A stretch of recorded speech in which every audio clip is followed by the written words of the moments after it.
Daily Darbar நேயர்கள் அனைவருக்கும் வணக்கம்.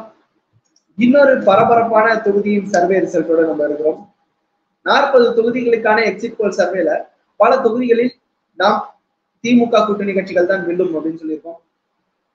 சில தொகுதிகளில் தாமரை மலர்ந்துவிடும், பாஜக வெல்வதற்கான வாய்ப்பு இருக்கு அப்படின்னு சொல்லியிருக்கோம். இந்த ஒரு தொகுதி 2019 எலெக்ஷன் டைம்லயே வந்து கிட்டத்தட்ட நைட்டு 2 மணி வரைக்கும் கவுண்டிங் போய் பலதரப்பட்ட பரபரப்பான விஷயங்களுக்கு அப்புறம் தான் இந்த கவுண்டிங்கான ரிசல்ட் வெளியிட்டு திருமாவளவன் அவர்கள் சொற்ப வாக்குகளில் வெற்றி பெற்றதாக அறிவிக்கப்பட்டது.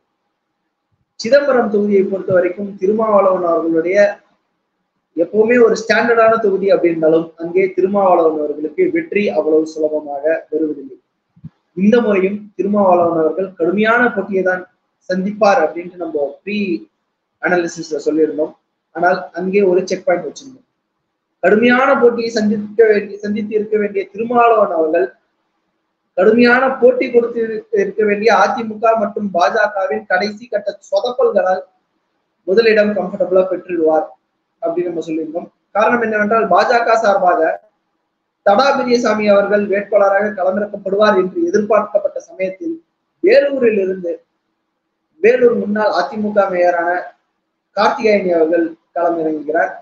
தொகுதிக்கு சம்பந்தம் இல்லாமல் வெளியிலிருந்து வந்து கண்டெஸ்ட் செய்யறாரு அப்படின்ற ஒரு குற்றச்சாட்டு, ஒரு ஏமாற்றம் அவர்கள் மீது இருந்தாலும் தடா பெரியசாமி அவர்களுக்கு தொகுதி கொடுக்கப்படவில்லையே அப்படின்ற ஒரு ஏக்கம், ஒரு ஏமாற்றம் மக்களிடம் இருந்தது. தடா பெரியசாமி அவர்களுக்கே இருந்தது. அதனால் அவர் பாஜகவில் இருந்து விலகி அதிமுகவில் சேர்ந்தது பாஜகவிற்கு மிகப்பெரிய பின்னடைவாக போய்விட்டது.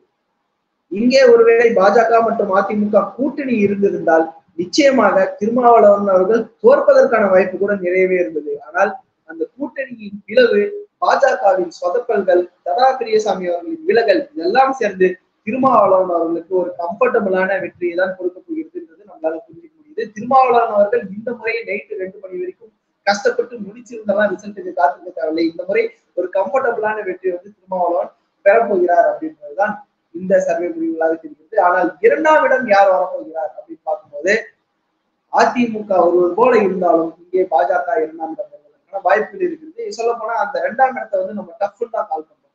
நம்ம பாஜக அப்படின்னு நம்ம சொன்னாலும் கடைசி கட்ட மாறுதல்கள்ல அதிமுக 2ஆம் இடம் வந்தாலும் ஆச்சரியப்படுவதற்கில்லை.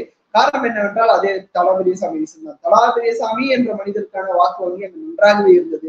ஒருவேளை அவர் பாஜக சார்பில் நின்று இருந்தால் திருமாவளவன் டஃப் கொடுத்து பாஜகவை ஜெயிப்பதற்கான வாய்ப்புகள் கூட அங்க இருந்ததுதான் பார்த்தோம். ஆனால் அந்த மிஸ்டேக்கை பாஜக செஞ்சு தடா பெரியசாமி வெறும் ஆதரவை மட்டும் அதிமுக கொடுத்திருந்த நேரத்துல அது ஒரு வெற்றி கோட்டை தாண்டுவதற்கு 2 கட்சிகளுக்குமே உதவ போவதில்லை. ஸோ நடுவரை பொறுத்த வரைக்கும் முதலிடம் திருமாவளவனுக்கு கொடுத்தாலும் 2வது இடம் பாஜகவுக்குன்னு நம்ம கால் பண்ணாலும் அது அதிமுக பாஜக ரொம்ப டஃபா இருக்கும்போது யார் வேண்டுமானாலும் வரலாம் அப்படின்னு தான் சொல்றோம். இதுதான் சிதம்பரம் தொகுதியினுடைய நிலவரம். நாளை இன்னொரு தொகுதியோடு சந்திப்போம். நன்றி.